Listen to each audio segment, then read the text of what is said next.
Please help me welcome to our stage Mr. Steve Hoffman. By the way, it was his birthday. And what a birthday present you all have given. Thank you very much. How many registered voters here do we have today? How many still need to register? Raise your hands. Come on. Come on, do it. Get registered.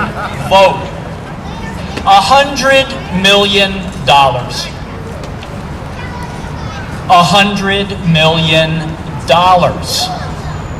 That is what 24 companies have spent over the last 3 years to oppose GMO labeling measures in California, in Washington.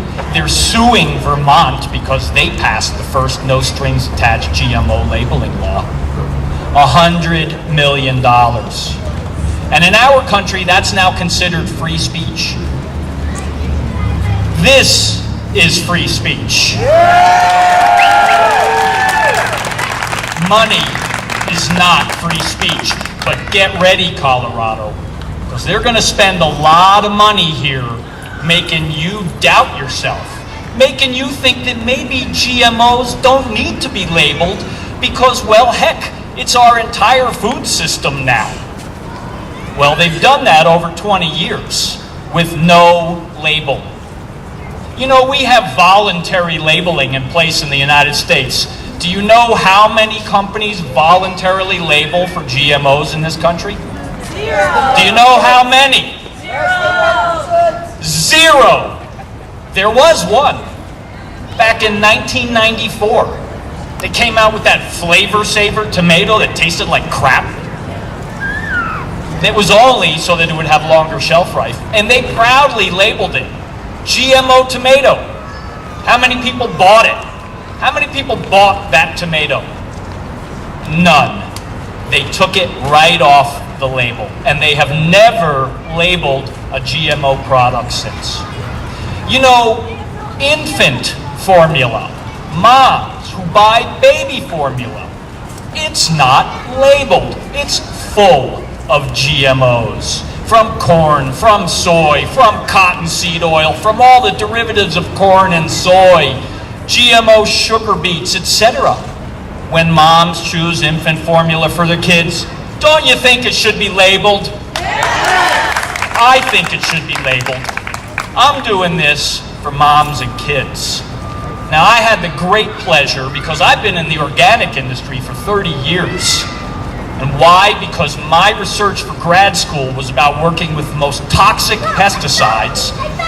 My scholarship was paid for by Ciba Geigy, a chemical company.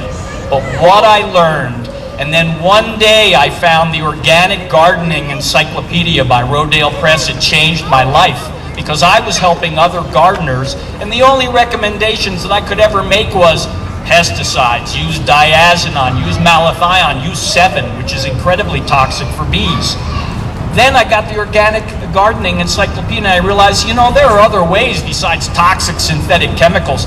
You know, GMOs have increased toxic synthetic chemicals in our country usage over the last 15 years by over 400 million pounds. So one of the lies you are going to hear out there with all that money that 24 multinational pesticide companies and junk food companies are going to spend in Colorado, they're going to tell you genetic engineering is the same as plant breeding.